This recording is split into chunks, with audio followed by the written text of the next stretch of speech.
Welcome to PCB Chat, where we talk with experts across the printed circuit design, manufacturing, and electronics supply chain fields. I'm Mike Buetow, Editor-in-Chief of PCD&F and Circuits Assembly. This week's podcast is sponsored by PCB Update, the digital newsletter for the electronics industry. Get all the latest technical and business news related to PCB design, fab, and assembly. Subscribe today at PCBUpdate.com. I've known today's guest almost since I entered the industry way back in 1991. She has worked in a variety of roles for SCI, Avex, Flextronics, Xetel, Sparton, and Elamax, mostly in sales and marketing at a director or executive level. She helped coin the phrase electronics manufacturing services while at an IPC meeting more than 25 years ago. Since 2001, she has helped EMS firms of all sizes with strategic planning through her private firm, Powell-Mucha Consulting. I'm speaking, of course, of Sue Micha. Welcome to PCB Chat, Sue. Thank you, Mike. Sue is on our podcast today because we'd like to talk about EMS program management, specifically the IPC Program Management Certification Program. I understand that there are some updates that took place recently to that program. Sue, what can you tell us about the changes to the course? Well, first of all, it actually has a new name. It's the Certified Electronics Program Manager Training and Certification Program. And the reason it uses the term electronics instead of EMS is because they did broaden it to allow for people who were on the OEM side of the equation that were involved in outsourcing to attend if they wanted to. That's interesting. What drove those changes? I think the biggest thing that drove the changes was there were actually probably two things. First and foremost, the course hadn't had a huge redesign. It had had some updates, but not a huge redesign since it was launched in 2003. And the industry itself has evolved a lot. But the other issue was companies were really saying, hey, we don't want to have program managers out of our facility for a week to take the course. And it's just, because you're not just looking at the cost of the course, you're also looking at the cost of travel in many cases and the lost time of having a program manager who literally disappears for 40 hours. So that, I think, was the biggest driver of change, was just to, online technology has evolved a lot. It's easier to deliver, a vibrant course that way, and it was time to start looking at how that path could go. So the program is entirely online now? I think the better way to describe it is it's entirely virtual now. And the reason I say that is because the way the program has been redesigned is sort of models off of what you would find in online university programs, in that there is a classroom session, there are exercises online, and students are broken up into teams so that the teams actually work on case studies outside of class. And those may be, that collaboration is typically done via phone meeting or, video conferencing. So to call it completely online, not exactly, but definitely completely virtual. Part of the value of the live course was flexibility, and I'm sure that there was many a time when you were instructing that people came up with questions or comments that you probably hadn't necessarily anticipated, or at least it wasn't part of the curriculum. How do you capture that now that it's virtual? Well, see, that's the beauty of it, because the way the course is structured now is it's a 6-week program that has two 2-hour live web meeting sessions where students are able to actually raise their hands and ask questions during the session, and during the live session at least.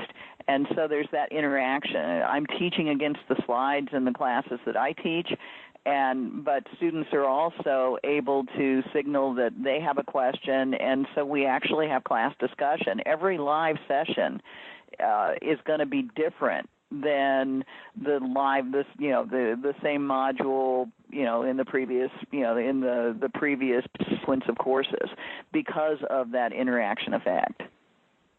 Now, does this mean that users can take part of the course at their leisure and then work in the interactive portion during previously scheduled times?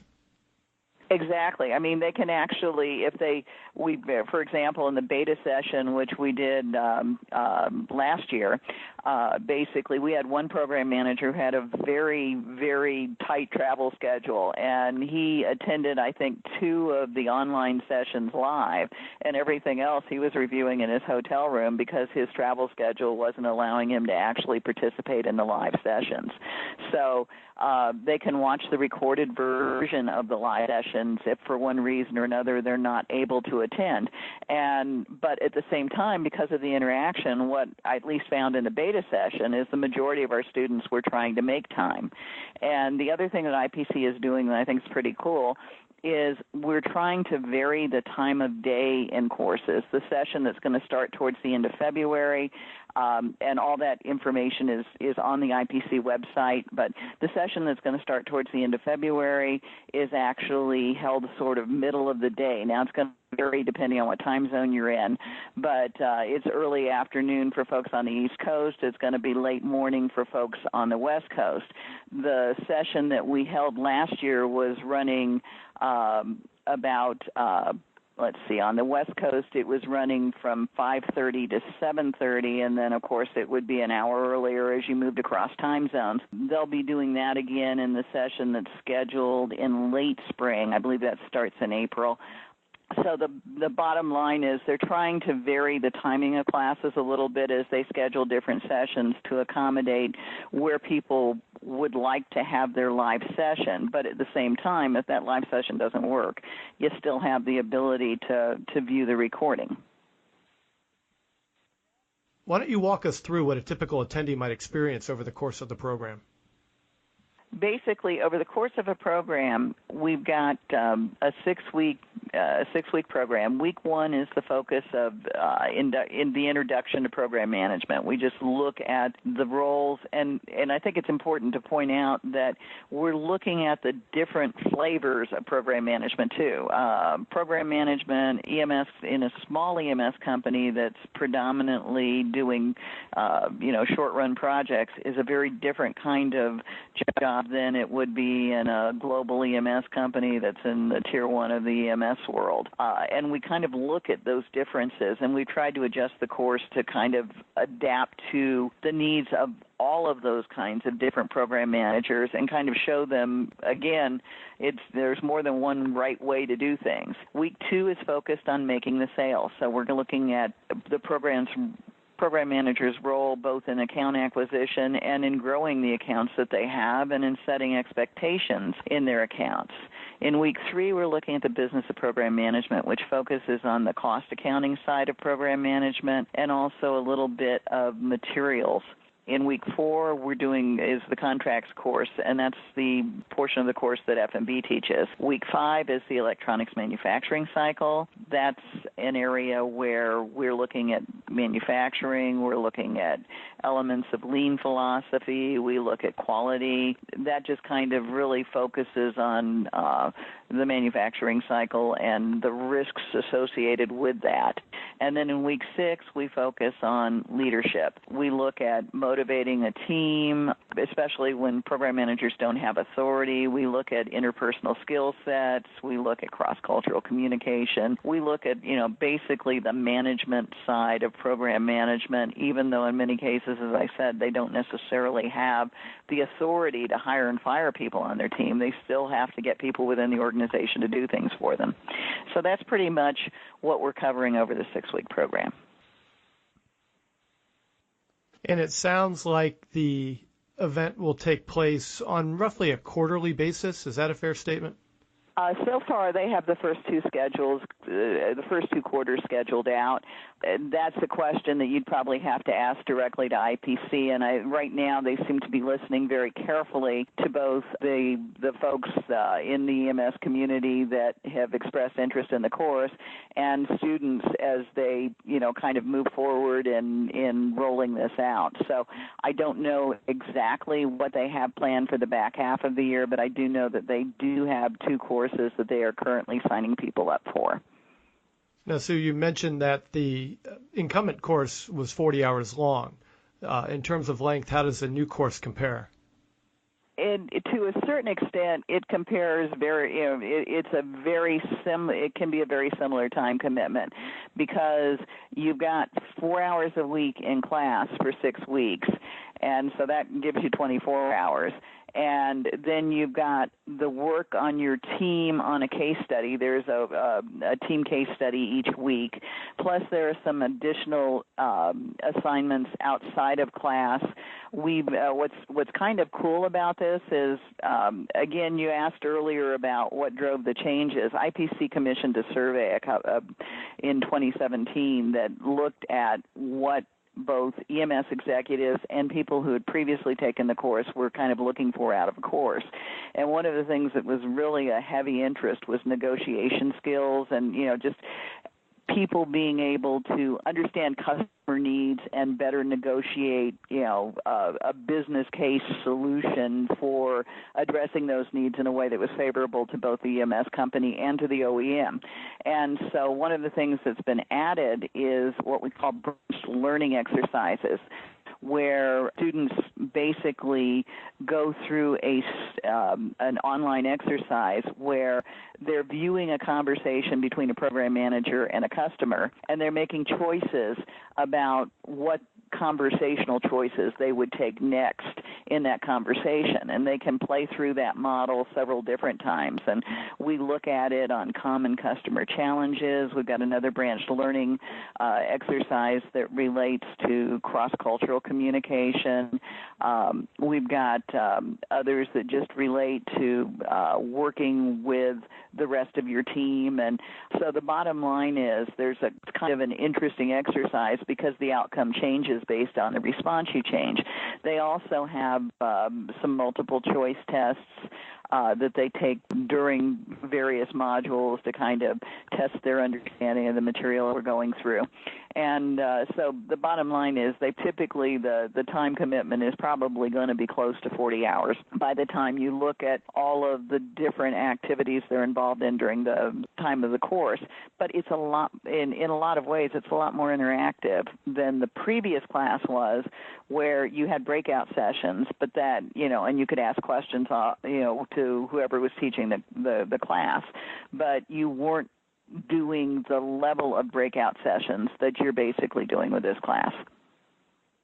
And I suppose I should have brought this up at the top, but what is the ultimate goal of the program? In other words, what will someone who takes it, hope to know or master by the time that they're finished? Well, the ultimate goal is the same thing that the ultimate goal was with the initial program. People don't go to college to become a program manager in most cases. They kind of come into it either because they've come out of the manufacturing side of the business, or now more and more they're coming out of the business. They're coming out of other businesses and getting involved in EMS. And so the goal of the program was to give everybody a foundation that was strong on the business skill side and strong on the manufacturing and materials and quality elements of the business as well, so that instead of having a program manager who was strong on manufacturing concepts or one that was strong on business concepts, they understood the entire playing field.